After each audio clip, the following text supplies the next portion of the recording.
নমস্কার বন্ধুরা, গার্ডেনিং সংক্রান্ত বিষয়ে নতুন নতুন আপডেট দিতে আপনাদের সামনে চলে এসেছি। আমি তনয়, আর আপনারা দেখছেন YouTube channel garden touch of greenery. আপনাদের সামনে আমার ছাদ বাগানের একটা লেবু গাছ, এটা নিশ্চয়ই বলার অপেক্ষা রাখে না, দেখে নিশ্চয়ই বুঝতে পারছেন। আর সুন্দর লেবু ঝুলছে, দেখতেই পাচ্ছেন অনেকগুলো লেবু ঝুলছে। কি ভ্যারাইটির লেবু গাছ কি বুঝতে পারছেন?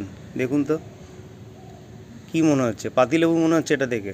চলুন আর একটুখানি দেখুন, তাহলে হয়তো বুঝতে পারবেন। এটা একটা রয়েছে 14 ইঞ্চি মাটির টবে। আগে একটা ছোট টবে ছিল মাটির, এখন একটা 14 ইঞ্চি মাটির টবে আছে। এরপরে একে হয়তো আরও বড় জায়গায় শিফট করা দরকার। যাই হোক, লেবুটা আমি বলেই দিই, আমি গন্ধরাজ বলে কিনেছিলাম একটা নার্সারি থেকে, যখন নার্সারি ভিজিট করতে গেছিলাম। কিন্তু পরবর্তীকালে যখনই লেবু হচ্ছে তখন কিন্তু দেখছি যে যখনই হয় তখন কিন্তু 20-22টা করে হয়, কিন্তু এটা কিন্তু গন্ধরাজ নয়। এটা দেখেই বোঝা যাচ্ছে গন্ধরাজ নয়। লেবু ভালোই, একটা সুন্দর সেন্ট আছে, কিন্তু আমার যেটা মনে হচ্ছে এটা কাগজিও নয়, এটা গন্ধরাজেরই একটা হাইব্রিড ভ্যারাইটি মনে হচ্ছে, অরিজিনাল গন্ধরাজ নয়। তো যাই হোক, লেবু যখন হচ্ছে তখন লেবু খেতেও পাচ্ছি, তাই একে অবহেলা করিনি। মোটামুটি ভালো সারটারই দেওয়া হয়।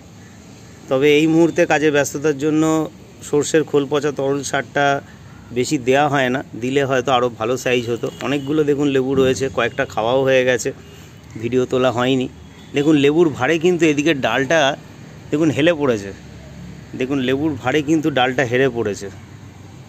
দেখুন অনেকগুলো লেবু ঝুলছে, ভালোই সাইজ, বেশ বড় বড় হয়। এখনও পর্যন্ত ভালোই রয়েছে লেবু, দেখুন অনেকগুলো রয়েছে। অনেকগুলো লেবু তৈরিও হয়ে গেছে, একটু হলুদ কালার এসে গেছে, মানে খাবার জন্য একদম রেডি। তাই এরকম একটা যদি সুগন্ধি লেবু গাছ ছাদে রাখেন, তাহলে কিন্তু বাজার থেকে আর কোনো সুগন্ধি গন্ধরাজ বা কাগজি কিনে খেতে হবে না।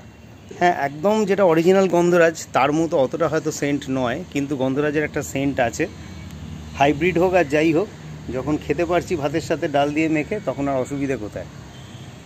বন্ধুরা, আপনারা একটা গাছ করুন, আর যত্ন খুবই সহজ, যেরকমভাবে আমি করি। আমার পুরনো ভিডিওগুলো চ্যানেলে ভিডিও সেকশন থেকে দেখে নিতে পারেন, তাহলে আর কোনো অসুবিধা হবে না। সব কিছুর ওপরই ভিডিও আছে। বন্ধুরা, আজ তাহলে এই পর্যন্তই। পরের ভিডিওতে আবার আপনাদের সাথে দেখা হবে। ততক্ষণ সবাই খুব ভালো থাকবেন, সুস্থ থাকবেন, আর অবশ্যই থাকবেন গার্ডেন টাচ অফ গ্রিনারির সঙ্গে। নমস্কার।